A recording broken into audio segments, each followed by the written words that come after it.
All right, Jessica Taneja joins us on the phone line for giving us more on the latest developments in the West Asia region with regard to the US-Iran agreement.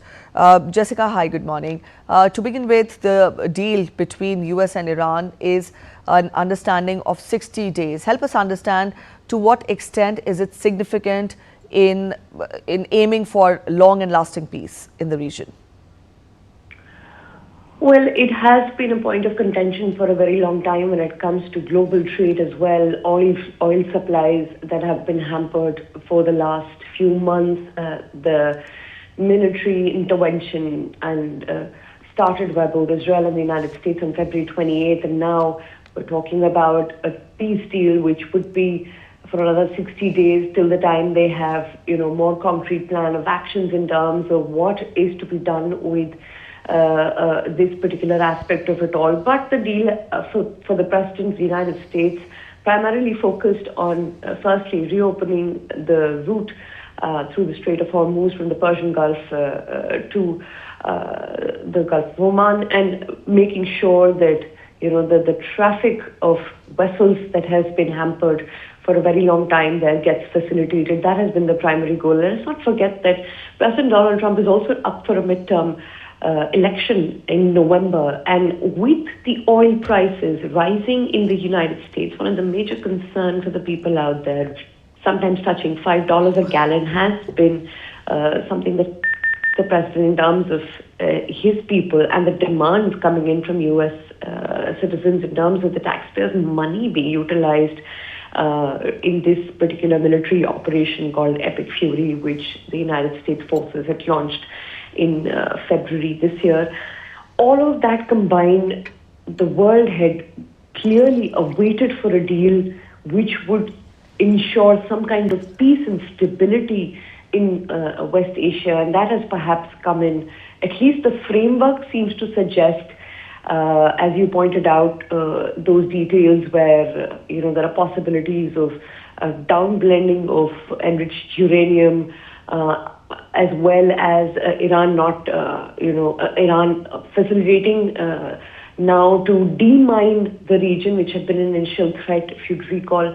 All of these assurances, maybe we'll have to wait and see on how this sort of progresses in the coming future, because the ceasefire till now, which was announced, a month or two before, was quite fragile in a sense. You continued to see what Israel was doing in Lebanon, in Beirut, and then other major cities. And the disagreements that the United States had with Israel in terms of their military intervention and occupation in the region had led to much of the confusion, with the Iranian retaliation continuing as recent as attacks on Kuwait and Bahrain, which is home to United States Fourth Fleet. So looking at all of these aspects, there was a pressure to make a deal at this point. It's not just about the timing, perhaps it's about the importance of the hour, where a lot of things were a ticking time bomb for President of the United States. Perhaps in a sense where elections are near, the stock markets were fluctuating, which was something the President of the United States really wanted to work towards.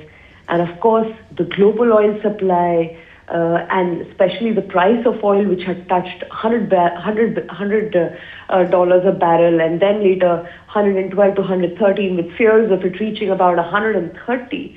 So the markets, of course, were also an influence on the President of the United States to sort of bring in this peace deal and ensure that what can be agreed upon to at least for the moment prevent any kind of retaliation from these Iranians, because even a $20,000 Shahid drone had massive implications. Pardon me, a 20 kg kilo payload of Shahid drone could lead to a level of destruction which had kind of given worries to the United States forces as well. While the naval blockade continued, there were skirmishes that led to quite a lot of disagreements. And not so recently, you saw, how the naval blockade affected the Indian seafarers. We saw how 3 of those Indian seafarers were shot down by an American strike. So, the complications of the region, the military intervention,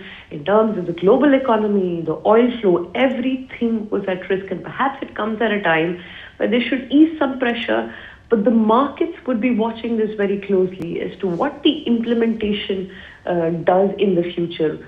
Will it hold from both ends is what one needs to watch now.